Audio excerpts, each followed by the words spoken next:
Hello, hello, hello, BSR Nation. Welcome back to Everland, home of the Ponderosa.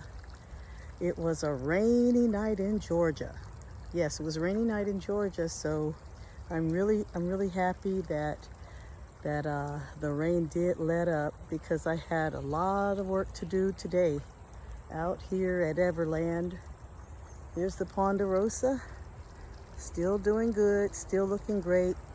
There's the apple tree that did bear fruit this year, and it still has seven apples on it. Here's a look at the orchard after the rain. This will be a quick video. Here's the orchard. There's my sitting place. All right, so today I'm going to show you what I've done. If you watched one of my previous videos, you should know that I am utilizing all of my resources right here at Everland. And the greatest resource outside of God is this stream, this natural stream right here. So what I decided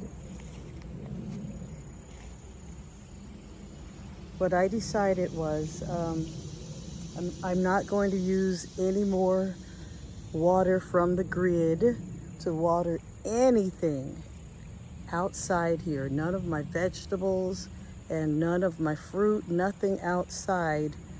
I'm not going to use anything outside, anything from the grid on anything that I have growing outside. Because when the grid goes down, what is one to do? Well, if you have natural water, and if you don't think you have any natural source of water on your property, look around your property, because 9 times out of 10 there is something. There's either a pond, a lake, a stream, a river, something. So look around, figure that out, have in your mind what you will do when that grid goes down. So I'm going to show you what I'm doing. I'm not waiting for the grid to go down, because it's going down. There's the stream. Okay. There is the pond that I dug. All right.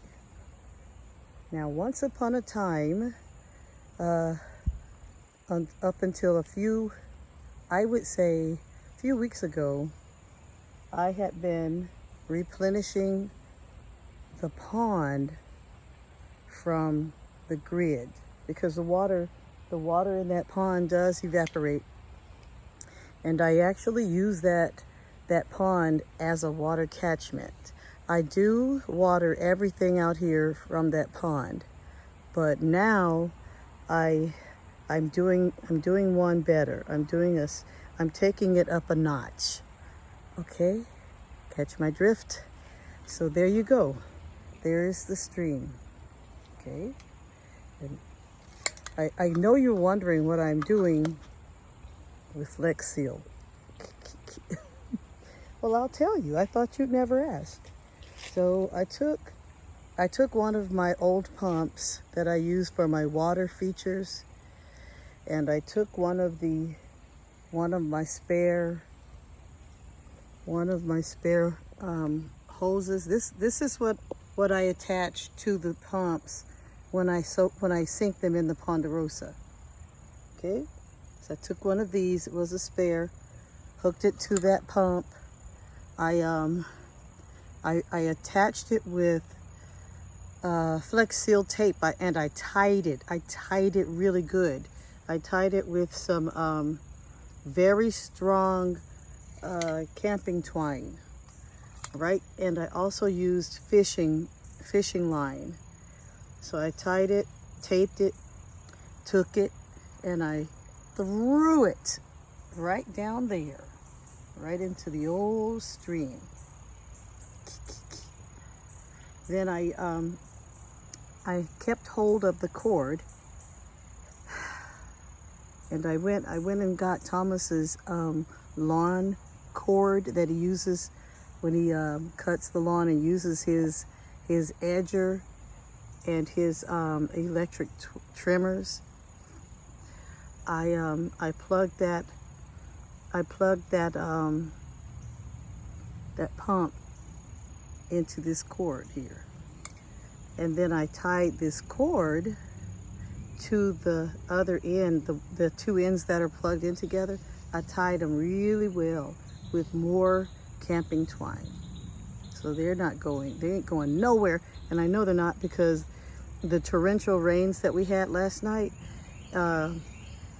it basically, we always get the water so high in this stream, and it rushes like a raging river. So that was my pace car. The rain that we got last night, the pump is still there, everything's still intact. And then I have the cords, I have them right there. When I get ready to move it all, I'll just pick it up. I'll just pull the pump out of the stream and pick all this up and just walk up there with it. All right. Okay. So then I took one of these old garden hoses that I had that was leaking really bad, and also Thomas had run over the end of the hose rather, with his truck. So what is a girl to do? I took the scissors and I cut off the end of the hose. Then I took that end and I stuck it in here. Uh-oh, I gotta stop. I can't keep touching that because it's not dry yet. I stuck it in there, all right? Then I took, I think I left that tape up there. They have Flex Seal tape. It's waterproof, and I wrapped it around the end. See? I wrapped it around the end. Then I took the Flex Seal spray, and there. I have to touch it up where I just stuck my finger. Okay. And that does come off, but yeah. Anyway, so then I sprayed on top of it just for added safety, so that, you know, just to make sure that there are no compromises. Okay. Oh, and then, so that's connected right there. See? That's sitting on what one of the hoses came off of. You know, where you wind the hose up on it when you're not using it. It's sitting there. That way I just walk right over to it. I know where it is. I don't have to search. Okay. And so then I took the hose that came on that blue storage thing that you wind the hose around. I took that one and I walked way up there with it. Then so I'm sitting this right here so it can dry. As you can see, it is not dry as yet. And I just stretched the hose out. This is my path in the back of the Ponderosa, behind the Ponderosa. So I have to walk on pavers. I have to have paths in my yard so that I know where to step and where not to step. Because I do have wild animals that include snakes.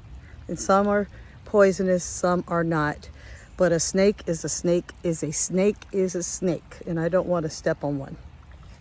Oh, here we go. I digress. This right here is a work in progress, so please ignore that for now.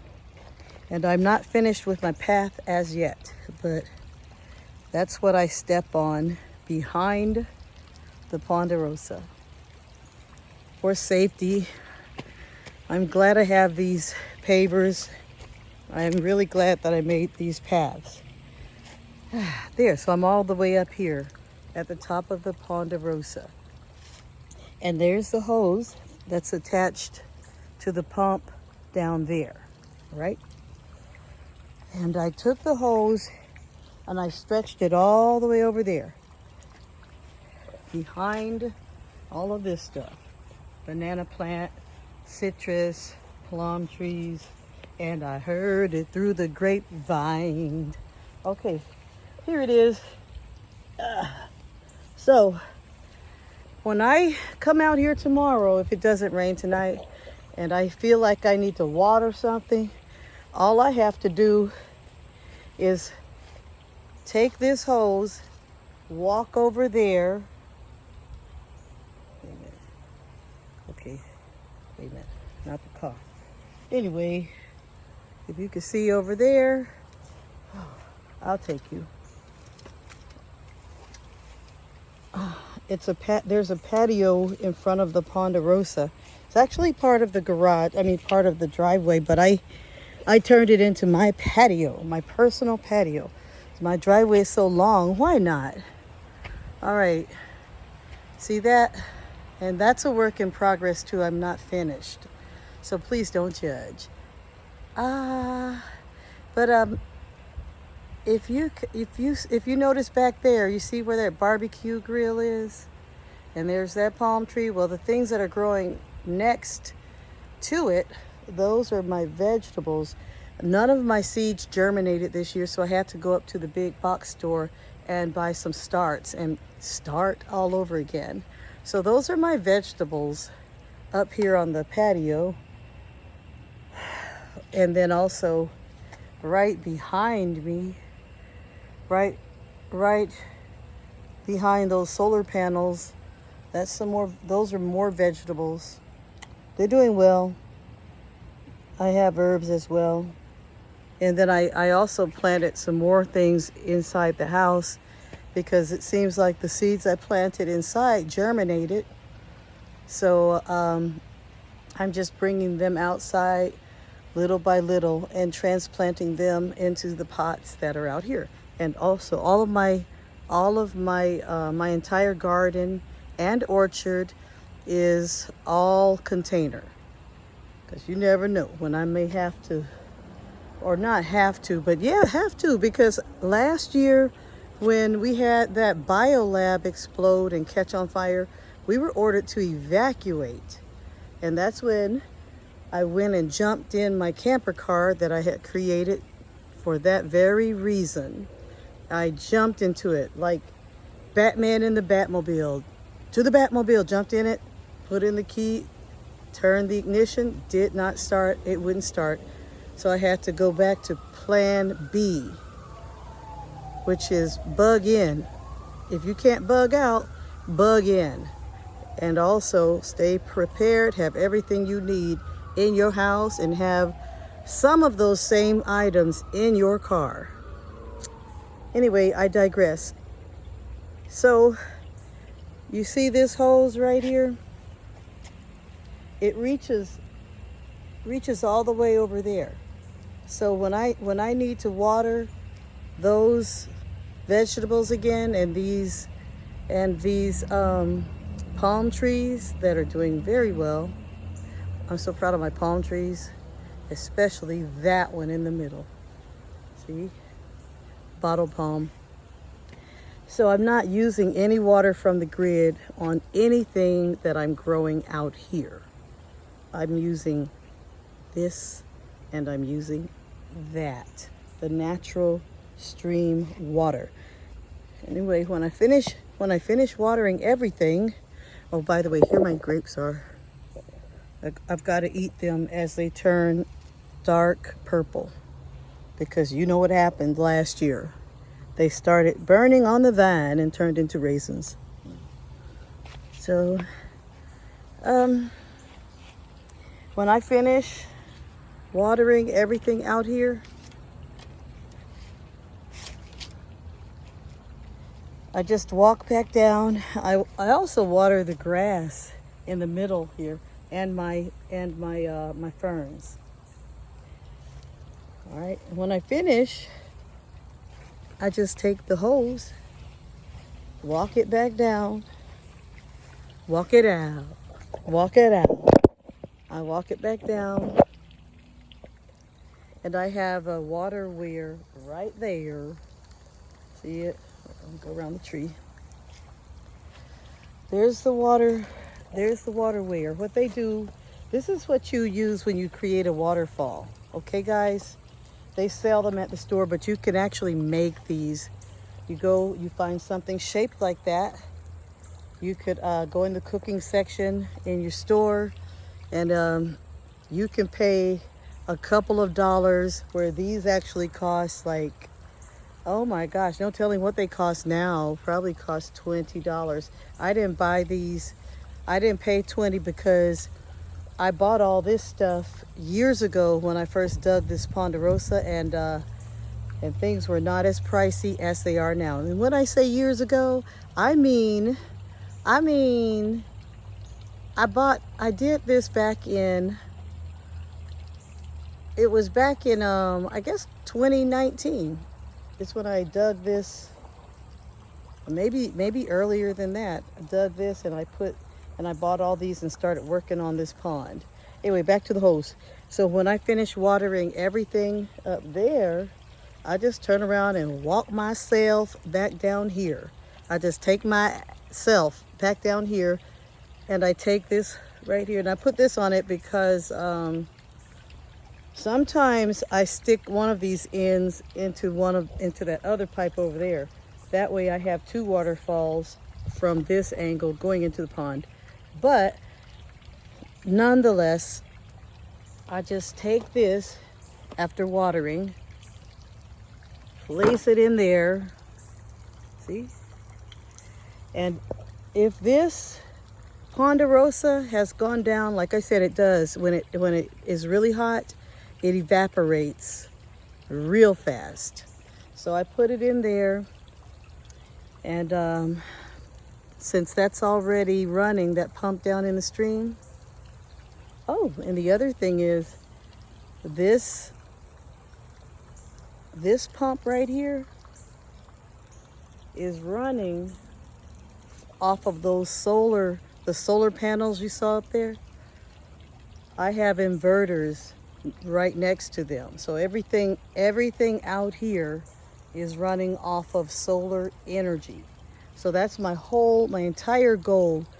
Well, that's the part of my entire goal, is to make everything that I am doing out here to be a more sustainable environment and a more sustainable person in this environment.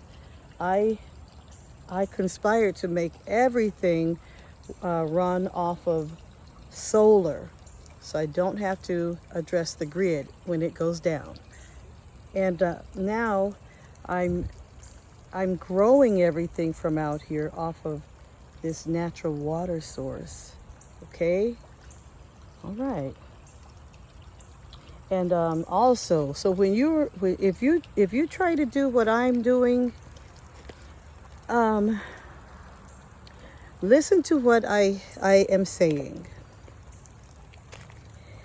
I have, all of this is electricity, okay? So just because I have this running off of solar, that does not mean that I'm not using electricity. All the solar energy that we gather in these solar banks is electricity. So you have to use extreme caution. So I'll walk you back down here, show you what I mean. The cords that are attached to your pumps are made to sustain water, okay? But if you're using another electrical cord, an outdoors one like this one here, this is not made to be water submersible. Do not have any electrical cord submersed in water, okay, unless it is meant to be submersed. So like I was showing you, I'll walk you over here. Show you this. Okay. This is the cord That's the cord that's attached to the pump, okay? That is the cord that is meant to be used around water, okay? This is the yard cord, it's Thomas's. This is not made to be submerged or in water. This right here, I would say is maybe 15 feet. It's a 15-foot drop down there, I think. So this right here is 15 feet away from the water. Okay? The other thing. So I don't leave anything plugged in, especially if it's raining. But just for safety, I have this entire cord right here is elevated. It's not even on the ground. Because if you have a cord, if you have, even say you're outside doing yard work and you dragging your extension cord across the yard, you do not want to drag this through a pool of water or puddle of water. I'm just extremely, extremely cautious with what I am doing because I want to arrive alive. So yeah, so I have, if you can see this cord here, I have these, these are for hanging baskets, right? See, just stick them in the ground. I have them stuck in the ground all the way up. And then I have the cord in, see, like this one. I have it in there when I'm using it. And when I'm not using it, of course, I roll it back up just like I'm supposed to and put it right back where I found it. I have to, or else we don't want to make Thomas mad. Well, he's very particular. But yeah, so if you do something like that, don't leave it plugged in. And don't get it wet, and don't put it in water. All right, until next time, stay prayed up and stay sprayed up.